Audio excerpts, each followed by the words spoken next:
namusengera bakonfa konse kuntuleta milogo nkola nyobu ngape amashina ndine bo Michael Cheta paushikuwa lelo ndefa tusambirishanya amashiwi ayalafu muri Genesis chapter 3 verse 7 ukufika 9 ukutendeka chapter 3 verse 7 ukufika 9 emashiwe yotwala kwata ukukuseleshanya kanshi nakola kitanga nabelenga mulaka wa Chingelesi elio naite twila mulaka wa Chiremba pauti twende wino kanshi ngafintu twakwa ukwishira ibuku lya Genesis chapter 3 libuku limona ngu ni chapter imo ilanda pali 4 of man ukuwa kwa muntu uvefu afikire mukuwa kabiri iri buku muri Genesis chapter 3 litwafwa ifyo ulube mulwashire kwato kwingira muri mutundu wa muntu wa humanity ushorube mulwashire ingira munshiranshi mukatika moyo wa mutundu wa muntu ifyo kuti wafisangomo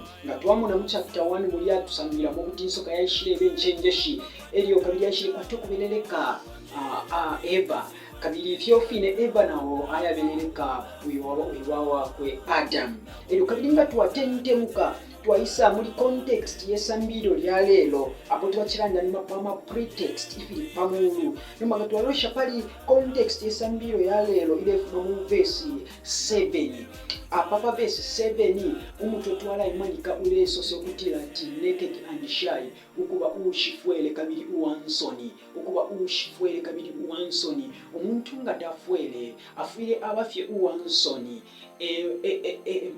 emubela fe nature umuntu ushifwele nature ngasanwa abantu abengira mu pali environment open naturally alingire aba uwansoni kashi twalasenda pomtolentiro kwebati naked and shy Malaisha ukubiringa mu verse 7 pale sokwe bati then their eyes of both were opened and they knew that they were naked ati idio amenso yabo yaishiye shura panuma bakwata okulya ekisabo bakita disobey God ati baishiye sango kwe bati amenso yabo yashirwa idio bayilolesha okutira ati tatufwere kanshapa epo tukwete n'okufumya omuntu owesula ekira ati naked and shy kanshi twamba okusanga kwe bati Adam na Eva ilyo tabalalya ku kisabo tabale yulu kwe bati tabafwere bantu bashingubike n'obukati obwakwalesa the glory of God covered them obukati obwakwalesa wali bashingubike kabiri wali bachingirire amenso yabo yali munafye fintu ifiri righteous ifintu ifisuma ifyo actually God create bali yanshita ifintu fyonse fyalife 100% fisuma namenso yabo efyo yali ebisuma nima panuma yakutira disobey God bamfwa imbirambi ukufuma kuli kasebanya ati amenso yabo yashire kwato kushirwa elyo bayisa ilolesha basango kutira tabafwele. What can we learn from this, my brothers and sisters? Pinshi tutwala kwa kusambira pa mwendo mwenkashi. Point nambono twala mbo kusambira pa 1 disobedience ilengo muntu kuya muntu kwe mulubembo disobedience kulilesa ila chita invite me mushimbishira fula pakati ka moyo wa muntu kabinga twasasa ngokutira disobedience ilengo muntu uwaliwa bumushiro uwaletungwa nomupashirwa mushiro muntu ukubo wansoni no wa mwenso usheba mayona batata lube bunshi ebyo muchita uwalengo kuti mwibombo mulimo wakwalesa umufuma cyumwe okufikapo uwalengo kuti muleba abansoni yonse yo mwemanya kuchinso cy'abantu kulandeshine lyakwalesa ushelube mbushi umitinta kunoma ukuthi muhimanina muchitejeneti ukukula kuli bumupashi mugombelelesa muchinena muchishinga wendumena wenkashi ushelube mbushi uleko kwetesha kunuma ululelenga ukuthi nga wayilolesha oleisanga uli naked taukwete glory yakwalesa you don't have that confidence to speak the gospel of God kubantu bantu balayishanya ati nimwe muchitefyo nefyo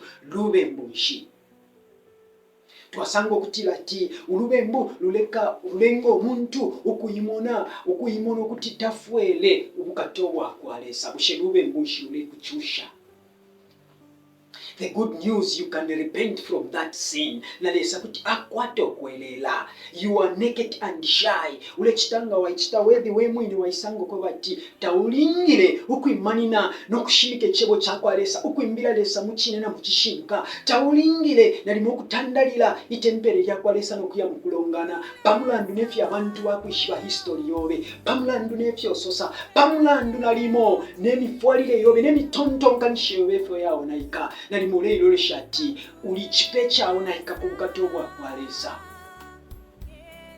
Urubembu lulatarusha kulilesa. Kabili urubembu nga mwailolesha we mwine lulalengo kulengo kuti ube wansoni.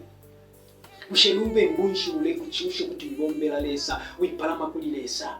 Kantolo kefyo fine mkwangu fyanyanga. Tuwabere ngo mwine mupe 7. Tulesa ngo kwa panu mawasango kwa bati tabafueli ababantu. Ati bayiye bula mabula ya mkunyu no kupikula. Okuti bafuale pakatika moyo wabo. Pakatika mubili wabo. Adam na Eva, they attempted to solve the problem of sin using their intelligence. At Adam na Eva baesheshe kubomjafye kuchenjera kwabo ukuti basolve problem ya lubembu. Na ifwewe nelimo ilo tuwa mu situation imo inalimo ilo tuwa kwa toku bembuka tulimulu kuta nalimo tatuya na kuchecho tuwa kwa toku bembuka. We find ways and means ya kusolve la mwili problem. But the good news is you cannot solve the problem of sin using your imagination or using your own thinking capacity. Pantu mitontonkanishe Yesu 3-pound brain Yesu yaliba iyachepesha ukuchita understand urubembu nukusolve urubembu. No wonder Christ came into our lives. Ukwebati atufila pachapindama. Ukwebati abe ni solution. The only subject of the formula to solve the equation of sin ni Kristu ekafye. Finishe fye mulero mpya bakusoma problem yo mkwete. Is it the word of God or is it something else or you are using another equation? Adam na Eva bayeshisho kusoba. Tafya bombele. Why? They used the wrong method. Katukonka nyembo. Ngatuwa mu verse 8 mulila ndokwebati and they heard the sound of the Lord God walking in the garden in the cool of the day. And the man and his wife hid themselves from the presence of the Lord God among the trees of the garden. Ati nomero baishire mfa urushindo rwa kwalesa. Ababantu baishire kwato kufumuka Adamu na Eva ukusalangana babutuka bayamukubelama mufimu tifya li Garden of Eden. Finishiro telefua tusambile mu verse 8. Mu verse 8 tuwambo kusambile kwa bati urubembu lula patulo umuntu kulilesa. Urubembu lula tarusha umuntu kulilesa. Urubembu lula lenga glory ya kwalesa yanduruka pa muntu. Urubembu lula lenga favor ya kwalesa yanduruka pa muntu. Lolesha ifyo mwalenda kali. Lolesha ifyo ulenda.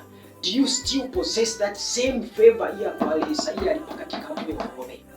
Are you still preaching the same way you used to preach the word of God? Or something has changed? Remember, the only thing that can remove the glory of God from you is sin itself. If you continue living in the lifestyle of sin, glory yako alesa ikanduruka pakatika moyo wowe. Adam na Eva bambiri okutuka away from God. The point we can get from this or we can create from verse 8 is sin separate or push away us from the glory of God. Olubembu lula tusunga okufuma kubukatowa kwalesa.